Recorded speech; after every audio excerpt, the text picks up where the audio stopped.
राजा काशी मुझे बताइए सर, बहुत ईमानदारी से उत्तर बताइएगा, कभी कभी कोफ्त होती है, अपने में शर्मिंदगी होती है यार कि मुल्क किस दिशा में चल रहा है, एक से बड़े एक अहमक भरे हुए हैं, कुछ भी बोले दे रहे हैं। अच्छा, सबसे पहले तो आपके साथ शायद पहला प्रोग्राम है मेरा। अच्छा, पिछले प्रोग्राम में जो बुजुर्ग थे उनसे मैंने एक आध लफ्ज कह दिया था, उसकी मुझे शर्मिंदगी है, तो मैं माजरत भी करता हूं उनसे कि बैठे में ये सफेद बाल वाले, तो मुझे जरूरत नहीं है माफी मांगनी है तो उन लोगों के परिवारों से मांगिए जिनके परिवारों को आपके आगे भेजे आतंकियों ने कत्ल किया है। मैं तो बहुत छोटा आदमी हूं, मुझसे माफी मांगने की जरूरत नहीं है। माफी मांगिए और उन कातिलों को हमारे हवाले करिए जिससे हम उन्हें कानून में फांसी पे चढ़ा सके। ठीक, राजा काशी। दूसरी बात ये कि वो भी जज्बाती हो गए हैं, वैसे ही इनको मांगने चाहिए ऐसे लोग, मोदी सरकार से, अजीत देवल से, एनसीए से, वो मांग मुझ जैसे आदमी से रहे, तो इसका अंदाजा लगाएंगे भारत में कितनी मायूसी है कि भारत में लोग अब मुझ जैसे आदमी से भी कह रहे हैं कि बंदे दे दो। तो अंदाजा लगाएं कि उनको अपने प्रधानमंत्री पे भरोसा ही नहीं रहा कि वो कोई बंदे देगा। हम मांग नहीं रहे आपको, अरे हम तो ढूंढ रहे नहीं। कपिल जी एक मिनट, हमारे प्रधानमंत्री ने कहा है कि अब केवल उनको ढूंढ के खत्म नहीं किया जाएगा, इनके सरपरस्तों को मिट्टी में मिलाने का समय आ गया है। और जब 2018 में प्रधानमंत्री नरेंद्र मोदी ने दो बातें कही थी, पहला कहा था कि पाकिस्तान ने बड़ी गलती कर दी है और जिन संगठनों ने करती है उसको सजा भुगतना पड़ेगा, और मैं वादा करता हूं देश से कि पाकिस्तान को कटोरा लेकर भीख मांगने को दुनिया में मैं मजबूर कर दूंगा। और दोनों चीज हुआ है। तो अब ये प्राइम मिनिस्टर कोई पटाखे छोड़ने के लिए देश को नहीं कह रहे हैं। अगर वो कह रहे हैं कि इनको मिट्टी में मिलाने का वक्त आ गया है तो इसके लिए आपको समझ होनी चाहिए। इनको ये बता दीजिए, मजाक कर रहे हैं ये तो अपने प्रधानमंत्री मंत्रियों को, भुट्टो को फांसी पे चढ़ाते हैं, समझे। वो पहले वाले लियाकत अली को इन्होंने कत्ल किया था, बेनजीर भुट्टो को इन्होंने बम से उड़ाया था, अपने प्रेसिडेंट जिया को इन्होंने बम से उड़ाया था, परवेज को देश निकाल दे दिया था। बात की जरूरत नहीं है कपिल कुमार, आप तो इतिहासों को पढ़ाते हैं सर। मोहम्मद अली जिन्ना का जब आखिरी टाइम था, मैं कह रहा हूं सर आप तो इतिहास की बातें पढ़ाते हैं प्रोफेसर कपिल कुमार। प्रधानमंत्री कपिल जी, मोहम्मद अली जिन्ना का जो आखिरी वक्त था वो तो दुनिया जानती है ना सर, कि 2 घंटे तो उनके शरीर को इंतजार करना पड़ा कि कोई आकर उनकी सुध ले ले, जिस आदमी ने पाकिस्तान बनवाया था। लेकिन प्रेम शुक्ला जी मैं आपके पास आऊंगा, कपिल जी मैं आ रहा हूं, प्रेम शुक्ला जी आपके पास मैं आता हूं कि एक सवाल लगातार उठाया जाता है और वो सवाल पूछा जाता है, पाकिस्तानी पूछ रहे हैं कि भाई कर क्या रहे हैं, तो भारतीय सरकार का स्टैंड क्या है और आगे क्या प्लान ऑफ एक्शन है, जरा बताएं आप।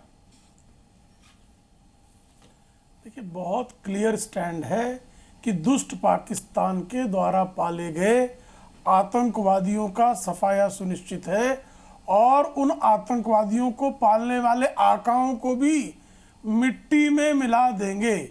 और ये तो बेशर्म है पाकिस्तानी, आप जानते हैं। ये अमेरिका से खैरात खाते थे। किस बात का खैरात खाते थे?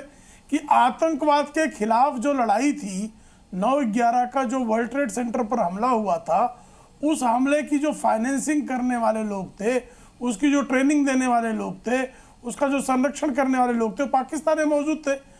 उस्मा बिन लादेन कहाँ था? एबटाबाद में था। लेकिन पाकिस्तान कहता था हमारे पास सही नहीं है। जब अमेरिकी घुसकर मारे तो इन बेशर्मों ने उल्टा जो है उसकी जो है खबर कैसे अमेरिका तक पहुंच गई इसकी जांच कराई। इससे अधिक बेईमान, इससे अधिक बेशर्म और कोई राष्ट्र हो सकता है क्या? कि आपने जिस उस्मा बिन लादेन के आतंकवादियों को पकड़ाने के लिए अमेरिका से खर्चे लिए, जिस अमेरिका से आपने हथियार लिए, जिस अमेरिका की खैरात पर भिखमंगा पाकिस्तान पलता रहा, उस भिखमंगे पाकिस्तान ने अपने सैनिक छावनी में उस उस्मा बिन लादेन को पाल कर रखा था। यह पूरी दुनिया जानती है कि बेईमानी की इनकी और बदनीति की हद कहां तक है। ऐसे में ये ईमानदारी से आतंकवादियों को हवाले करने वाले नहीं तो करना क्या होगा? इनकी मांद में घुसकर आतंकवादियों को निकालकर उनको जो है जहन्नुम में भेजना होगा। जो आतंकवादी सुअरों को उन्होंने पाल रखा है। प्रेम शुक्ला जी, बस एक संशोधन करना चाहूंगा सर आपकी बात में। मांद नहीं है सर, मांद शेर की होती है।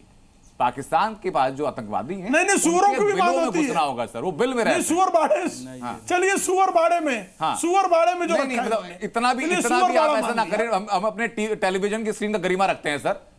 नहीं हाँ नहीं वैसे गीदड़ की भी मांद होती है, हाँ। सुअर की भी मांद होती है, सुअर बड़ा होता है, लोमड़ी की मांद भी होती है, सिर्फ शेर की मांद नहीं होती है, सिर्फ शेर ही मांद में नहीं रहता है, गीदड़ भी रहता है। राजा काशिफ आपकी इस बात को लेकर हंस रहे हैं सर, तो मैं जरा आपके पास सीधा राजा काशिफ के पास चला जाता हूँ। राजा काशिफ मुझे बताइए सर। अच्छा, बेशर्मी से हंसने के अलावा उनके पास क्या है मुझे बताइए। हाँ राजा काशिफ बताइए जरा, कि मैं वापस वही सवाल दोहरा रहा हूं सर, क्योंकि हर पाकिस्तानी के लिए मेरे मन में एक जहन में एक सवाल जरूर आता है कि यार ऐसे मुल्क में ऐसी सरकार की सरपरस्ती में कोई इंसान रह कैसे सकता है?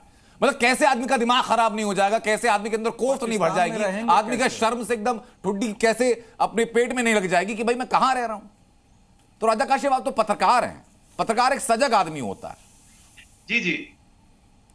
अच्छा मैं कहूं, मुझे बीजेपी वाले ना बड़े अच्छे लगते हैं कांग्रेस के ऊपर, कि बीजेपी वाले मेरे भाई ना बातें करते हैं खूबसूरत, मुझे बड़े अच्छे लगते हैं।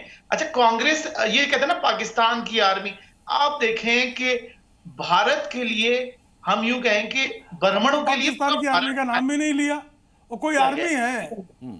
सुन लें, कोई आर्मी है पाकिस्तान की जो अपने सैनिकों की लाशें तक नहीं लेता? नहीं आर्मी है ना सर उनकी, वो आर्मी है जो कि जैसे हमारे नहीं होते कि हमारे यहाँ जिस तरीके से रैलियों में झंडे लगते हैं, वैसे आर्मी वाले भी अलग अलग त्योहार पे आगे झंडे लगाते हैं नमस्कार करते हुए। सन 47 में अपने आर्मी वालों की वर्दी उठा के इन्होंने सलवार पहनवा दी थी उनको, लाहौर में दर्जियों से सिलवाई थी सलवार। एक सेकंड बातें पूरी कर ले सर, कपिल मैं आपके पास आऊंगा सर। राजा काशिफ बहुत देर से बोलने की कोशिश कर रहे हैं, उसके बाद में जरा बोलने मोहम्मद उमर के पास जाऊंगा। राजा काशिफ इतना याद दिला दे कि कारगिल में जब इनकी आर्मी के जवान जो है मारे गए तो उनकी लाशें लेने की भी इनकी औकात नहीं हुई। अरे अभी नहीं उठाई आतंकियों की इन्होंने बॉर्डर से पिछले महीने। उनसे क्या कहें आप? अब सुन लेते हैं सर, बताइए राजा काशिफ, पहले मैं आपके पास आ रहा हूं, अपनी बात करिए, उसके बाद बिना किसी डिस्टर्बेंस के मोहम्मद उमर मैं आपके पास आऊंगा, पूरी बातें कहिएगा अपनी, बताइए। देखें ब्राह्मणों के लिए पूरा भारत आजाद कराया गया कि ब्राह्मण, और आप लगाएं नेहरू और इंदिरा के दौर को, टाइम को, टेन्योर को मिलाएं तो पाकिस्तान में मार्शल्ला का टाइम शायद कम पड़ जाएगा। कांग्रेस ने जो भारत को जमीन में उतारा है, और यही वजह है कि आप देखें कांग्रेस का दौर तो वो ब्राह्मण थे। इंडिया की पॉलिटिकल कमेंट्री की जरूरत नहीं है राजा काशिफ, अपने हालात बताइए ना आप, अपने हालात बताइए कि भाई ट्रेन पर कब्जा कैसे हुआ, अरबों की औलाद हो, अपनी बात बताइए कि बलूचिस्तान कैसे नाक में दम कर रहा है। खानदान कन्वर्टेड कायरो का खानदान है जो कन्वर्ट होगा इधर सोल्ड से घबरा करके तलवार से। कपिल जी एक सेकंड, किस पे कमेंट कर रहे हो प्रोफेसर कपिल कुमार? एक सेकंड सर, पूछो ना इससे बाप दादा कौन थे, इससे पूछो सर, अपनी बात तो पूरी करें।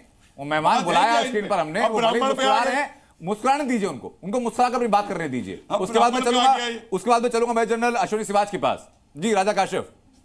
अच्छा देखें, अल्हम्दुलिल्लाह हम आजाद हो गए 47 में, वरना तो ये तो अभी नहीं मुझे बोलने दे रहे, तो आप लोग क्या करते हैं हमारे साथ? तो अल्हम्दुलिल्लाह अच्छा किया ही नहीं है। प्रोफेसर कपिल कुमार उनको सर 30 सेकंड तो दीजिए बोलने के लिए, उनको 30 सेकंड दीजिए, बोलने के लिए दीजिए सर, उनको सुनकर के आप काउंटर कीजिएगा। राजा काशिफ अच्छा हम मेरी सुन लें। देखिए ब्राह्मणों का काम है मंदिरों में जाएं, इनका क्या काम है कि ये बैठ। अगर राजा काशिफ का काम क्या मुझे बताइए? राजा काशिफ का काम यह है कि वो इंडिया पर पॉलिटिकल कमेंट्री करें। राजा काशिफ का काम यह है कि वो पाकिस्तान के बारे में जरा बताएं कि हुकूमत के क्या हाल हैं, पाकिस्तान की आर्मी के क्या हाल हैं, पाकिस्तान में आर्मी के जवान पोस्ट छोड़कर क्यों भाग रहे हैं, आसिम मुनीर बॉर्डर पर क्यों पकड़े गए। अपना परिवार इन्होंने वहीं रखा या भगा दिया उसे भी लंदन? राजा काशिफ शॉर्ट में। ये प्रोफेसर साहब शुरू कर देते भाई। इंडियन पूछ रहा हूं आपसे भाई, आप काम बता रहे हो ना ब्राह्मणों के, तो आपका भी तो काम बता रहा हूं। हाँ। आपने परिवार एक सेकंड प्रोफेसर कपिल कुमार अब उनको जरा बोलने दीजिए सर, उनको जरा थोड़ी देर बोलने दीजिए। एक बार वो बोल लें। हाँ एक बार वो पूरी बात बोल लें, उसके बाद मैं आऊंगा आपके पास। जी हम लोग भी बोलें। मैं क्षत्रिय राजपूत हूं, हम मुसलमान हुए, 10 में से 5 निशाने हैदर पाकिस्तान आर्मी में राजपूतों के पास हैं। तो हम तो अपना काम कर रहे हैं, हम कन्वर्ट हुए, क्योंकि देखें अब हम इनकी तरह जो है ब्राह्मण के नीचे तो नहीं लग सकते। ब्राह्मणों ने बर्बाद करना था भारत को, हमें लगा ये खराब कर रहे हैं। अच्छा राजा काशिफ, मुझे लग रहा है कि सर आप एक ऑडियो सीडी सुन के आए हैं, आप सिर्फ वही बोले कि जो ऑडियो सीडी आप सुन के आए। मैं आपसे लगातार जो सवाल पूछ रहा हूं उसके बारे में या तो कहने में शर्मिंदगी आ रही है, आपको बताने के लिए अल्फाज कम पड़ रहे कि भाई क्या काहिल आपकी फौज हो चुकी है। मैं आप दोनों के पास में लौट रहा हूं, लेकिन मेजर जनरल अश्विनी सिवाच, एक सेकंड प्रोफेसर कपिल कुमार एक सेकंड सर।